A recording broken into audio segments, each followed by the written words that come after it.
हूं मुफ्ती शमाइल नदवी साहब को। आइए सर जी।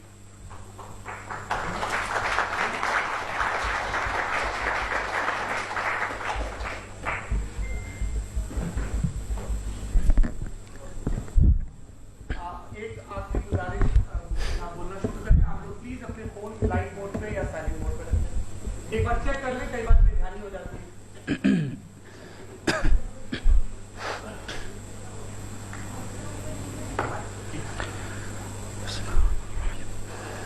तमाम तारीफ़ें उस क्रिएटर के लिए जिसने इस यूनिवर्स को एक मकसद के तहत पैदा किया है। रिस्पेक्टेड जनाब जावेद अख्तर साहब, मिस्टर सौरभ द्विवेदी और respected audience, thank you all for being here today. आज की डिबेट में चूंकि हम बात करने वाले हैं डज गॉड एग्जिस्ट के टॉपिक पर, तो ये एक ऐसा टॉपिक है जिसके मुताल्लिक कोई भी डिसीजन लेने के लिए अलग अलग स्टैंडर्ड्स हो सकते हैं।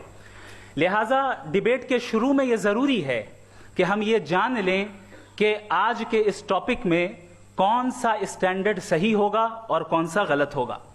सबसे पहला स्टैंडर्ड जिसे मैं समझता हूं कि हमारे रिस्पेक्टेड जनाब जावेद अख्तर साहब बड़ी तेजी के साथ उसकी तरफ लपकेंगे, वो है साइंस।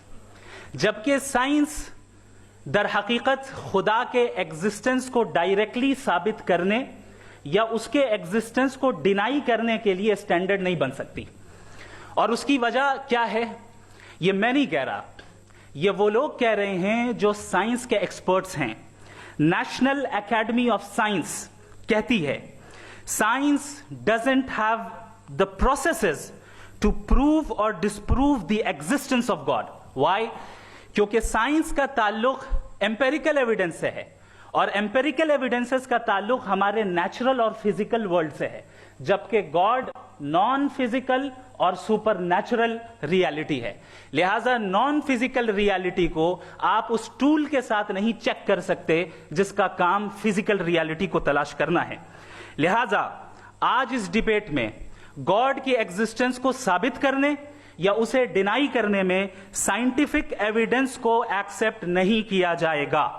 दूसरा स्टैंडर्ड हो सकता है रेविलेशन, कि रेविलेशन के जरिए हम यह साबित करें कि गॉड एग्जिस्ट करता है या नहीं।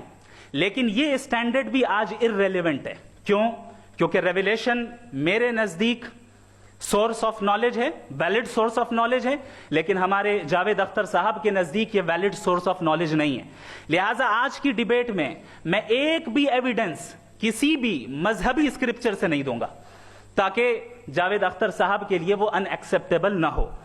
तीसरा जो मेयार हो सकता है वो है ऑब्जर्वेशन, कि भाई कोई कहे कि हमें खुदा दिखाओ, अगर है तो दिखाओ, या ये कि खुदा के एग्जिस्टेंस पर एम्पेरिकल एविडेंस दो, तो ये है दर हकीकत गलत टूल का इस्तेमाल करना।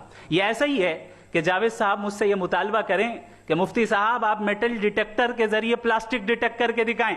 अब चूंकि प्लास्टिक डिटेक्ट नहीं हो पा रही है लिहाजा plastic does not exist. No, you are using the wrong tool. इस टूल से प्लास्टिक को डिटेक्ट नहीं किया जाता। लिहाजा मैं समझता हूं कि गॉड के एग्जिस्टेंस पर एम्पेरिकल एविडेंस का मुतालबा करना एक बचकाना मुतालबा है और हमारे रिस्पेक्टेड जनाब जावेद अख्तर साहब इस स्टेज से अब बहुत आगे निकल चुके हैं। अब बचता है एक ही स्टैंडर्ड और वो स्टैंडर्ड है अक्ल, लॉजिक, रीजनिंग। और यही वो स्टैंडर्ड है जिसके तहत गॉड की एग्जिस्टेंस को साबित किया जाएगा या गॉड की एग्जिस्टेंस को डिनाई किया जाएगा। लेकिन चूंकि ये बहुत इंपॉर्टेंट और सेंसिटिव टॉपिक है, इसलिए लॉजिकल आर्ग्यूमेंट भी ऐसा होना चाहिए जो डेफिनेटिव हो, इनडेफिनेटिव ना हो, जो 2 और 2 4 की तरह बिल्कुल वाजे हो, जिसे लॉजिकली रिजेक्ट करना पॉसिबल नहीं हो। फॉर एग्जाम्पल हम कहें हमारे रिस्पेक्टेड मिस्टर सौरभ साहब, ये एक इंसान है और तमाम इंसान कॉन्शियस बीइंग है। लिहाजा नतीजा क्या निकला, हमारे सौरभ साहब भी कॉन्शियस बीइंग है।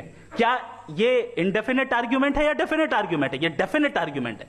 ये 2 और 2 की तरह वाजे है, इसमें किसी तरह जो है लॉजिकली इसको रिजेक्ट नहीं किया जा सकता। तो अगर आज हमारे जावेद अख्तर साहब ऐसी कोई अकली दलील और लॉजिकल एविडेंस दें खुदा के ना होने पर जो डेफिनेट भी हो, تو میں یہ اعلان کرتا ہوں کہ یقیناً میں اس ایویڈنس کو قبول کروں گا اور اس پر غور کروں گا، لیکن ساتھ میں یہ بھی اعلان کر دیتا ہوں پریڈکشن کے طور پر کہ ایسا کوئی ڈیفینیٹ آرگیومنٹ کوئی نہیں پیش کر سکتا۔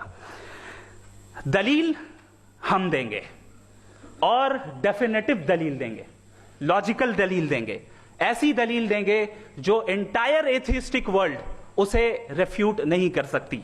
چلیں اب ہم ایک ایگزامپل سوچتے ہیں، ایک سینیریو، سمپل سینیریو، تمام آڈینس سے گزارش ہے، ہم اور آپ ایک آئسولیٹڈ آئیلینڈ پر ہیں، ایسا آئیلینڈ جہاں پہ ہم سے پہلے کوئی کبھی نہیں گیا۔ چلتے چلتے آپ کے سامنے اچانک آپ نے دیکھا ایک پنک کلر کی بال پڑی ہوئی ہے۔ سب سے پہلا سوال آپ کے ذہن میں کیا آئے گا کہ یہ بال یہاں کیوں آئی، کیسے آئی، یہ پنک کلر کی ہی کیوں ہے، کوئی اور کلر بھی ہو سکتا تھا، یہ اسی شیپ میں کیوں ہے، کوئی اور شیپ بھی ہو سکتا تھا۔ نیچرلی آپ اس طرف پہنچیں گے کہ کوئی نہ کوئی ہے جس نے ان اسپیسیفک پراپرٹیز کے ساتھ اس بال کو بنایا ہے اور یہاں پہ رکھا ہے۔ چونکہ آپ جانتے ہیں کہ یہ جو بال ہے اس کا ایگزسٹ کرنا ضروری نہیں ہے، یہ ایگزسٹ کر بھی سکتی تھی، نہیں بھی کر سکتی تھی، اور ایگزسٹ کرنا ہی تھا تو کسی اور فارم میں کرتی، کسی اور کلر میں کرتی۔ اب آپ اس بال کو ایکسپینڈ کرتے چلے جائیں، ایکسپینڈ کرتے چلے جائیں، ایکسپینڈ کرتے چلے جائیں، یہاں تک کہ یہ بال یونیورس کے سائز کی ہو جائے۔ بتائیے کہ کیا سائز کے بڑھ جانے سے سوال بدل جائے گا؟ ہرگز نہیں بدلے گا، ابھی بھی سوال رہے گا یہ یونیورس کہاں سے آیا، ان اسپیسیفک پراپرٹیز کے ساتھ کہاں سے آیا، کیوں آیا، کس نے بنایا، یہ سوال اس وقت بھی ویلڈ رہے گا۔ لیکن یہ سوال اگر ہم جناب جاوید اختر صاحب سے کریں تو چونکہ ان کا ورلڈ ویو ایتھیسٹک ہے، اور صرف ان کا نہیں، مطلب جتنے بھی ایتھیسٹ ہیں اور ایتھیسٹک ورلڈ ویو کو رکھنے والے سے اگر آپ یہ سوال کریں کہ یہ یونیورس کہاں سے آیا، تو ان کا جواب یا تو آرگیومنٹ فرام اگنورنس ہوگا یا ڈوگمیٹک ہوگا۔ یا تو یہ کہیں گے کہ مجھے نہیں پتا کہ یہ کہاں سے آیا، لہذا گاڈ ڈز ناٹ ایگزسٹ، یہ آرگیومنٹ فرام اگنورنس ہے، یا یہ کہیں گے کہ یہ یونیورس خود بخود بن گیا۔ اس کا مطلب یہ ہے کہ اس بال کو بھی خود بخود بن جانا چاہیے، لیکن بال کے تعلق سے یہ ایکسپلینیشن ایکسپٹ نہیں کی جائے گی کہ یہ خود بخود بن گئی، لیکن یونیورس کے تعلق سے کر دیا جائے گا۔ اسے ہم دوسرے الفاظ میں ڈوگما بھی کہہ سکتے ہیں۔ دوسری چیز، ہمارے جاوید اختر صاحب ضرور گاڈ آف گیپس کی مثال بھی ضرور دیں گے، اور مثال دیں گے کہ پہلے زمانے میں بجلیاں کڑکتی تھی تو لوگوں نے کسی ایک خدا کی طرف، اور بارش ہوتی تھی تو دوسرے خدا کی طرف منسوب کر دیا، ان کے پاس دلیل نہیں تھی۔ یہ ہمارا ورلڈ ویو ہے ہی نہیں، یہ ہمارا ورلڈ ویو ہے ہی نہیں، کیونکہ نیچرل فینومینا کے پروسیس کی انٹرپریٹیشن کو جان لینے سے یہ کہاں سے ثابت ہو گیا کہ گاڈ ایگزسٹ نہیں کرتا ہے۔ اس پر میں انشاءاللہ ابھی آگے بات کروں گا۔ آپ حضرات یہ بھی دیکھیں گے، اور میں یہ ایکسپیکٹ کرتا ہوں کہ ہمارے ریسپیکٹڈ جناب جاوید اختر صاحب ضرور ایموشنل آرگیومنٹس بھی دیں گے، جو کہ ایک لاجیکل فیلیسی ہے جب بات آتی ہے ٹروتھ کو ڈیسائیڈ کرنے میں۔ کیوں؟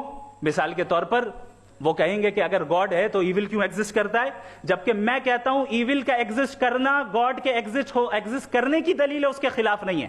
چونکہ اگر گاڈ ہے تو ہم سب اس کے سامنے اکاؤنٹیبل ہیں، اور اگر ہم اکاؤنٹیبل ہیں تو اکاؤنٹیبلٹی کے لیے ایول کا موجود ہونا ضروری ہے، اس کے بغیر ہم اکاؤنٹیبل نہیں ہو سکتے۔ اور اگر ہم اکاؤنٹیبل نہیں ہیں تو ہم جناب جاوید اختر صاحب سے پوچھیں گے کہ آپ بتائیں کہ پھر سفرنگ اس دنیا میں کیوں ہے؟ اگر خدا نہیں ہے تو سفرنگ کیوں ہے؟ اور ان لوگوں کے